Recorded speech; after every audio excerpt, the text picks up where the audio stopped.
o nosso conteúdo de hoje é sobre grau de liberdade. Então, em vez de começar logo a resolver um sistema de equações, você primeiro vai fazer a análise do grau de liberdade.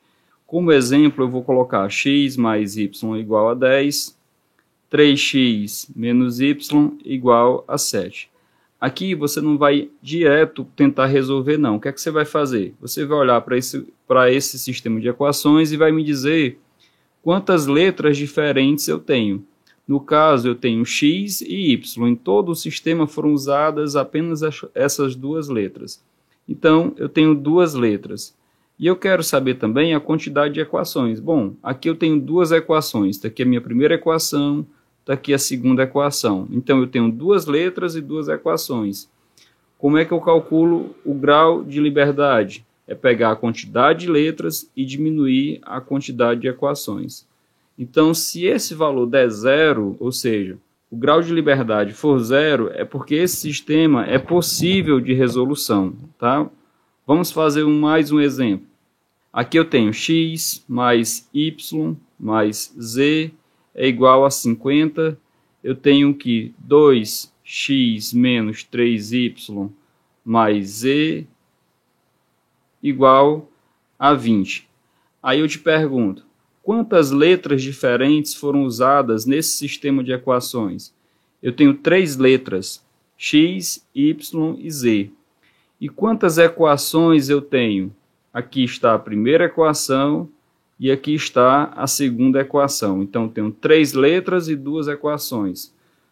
Para calcular o grau de liberdade, eu vou pegar a quantidade de letras e diminuir a quantidade de equações. Ora, nesse caso, o grau de liberdade foi 1. Então, preste atenção. Sempre que o grau de liberdade for maior ou igual a 1, não dá para resolver esse sistema de equações. Você vai conseguir resolver quando o grau de liberdade der 0. Como aqui deu 1, não dá para resolver. 10x menos 5y igual a 15. X mais y igual a 5. Então, vamos lá.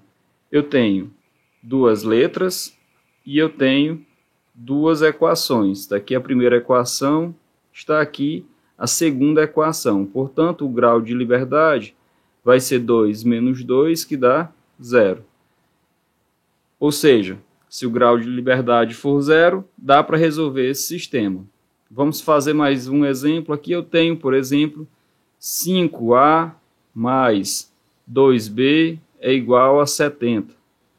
6a menos b é igual a 20. Aqui eu não estou me preocupando com o sistema em si, eu só quero calcular o grau de liberdade. Então, eu tenho duas letras, que é o a e o b, e eu tenho duas equações. Está aqui a primeira equação, está aqui a segunda equação. Portanto, o grau de liberdade desse sistema vai ser 2 menos 2, que vai dar 0. Se é 0, é possível de resolver. No nosso próximo exemplo, eu tenho 5x mais y é igual a 20, 3x menos y é igual a 5 e x igual a y, tá? Então, olha o que é que acontece aqui, é só para o intuito de ilustração. Eu tenho a primeira, eu tenho a segunda e eu tenho a terceira equação. Nesse caso, eu tenho quantas letras diferentes? Eu tenho duas, porque só foi usada o x e o y. Eu tenho quantas equações? Eu tenho três equações. Então, quando eu fizer o cálculo do grau de liberdade, eu tenho a quantidade de letras menos a quantidade de equações, daria menos 1. Então, nós temos três possibilidades. Pode dar negativo, pode dar menos 1, pode dar 0 ou pode dar maior ou igual a 1. Se der maior ou igual a 1, não dá para resolver. Se der 0, é a nossa situação ideal, é o que a gente quer que aconteça, porque dá para resolver. E se der um número negativo, também dá para resolver, porque pode acontecer de uma dessas equações ser simplesmente desnecessária, tá? Então, entenda assim, mas o ideal é que dê 0.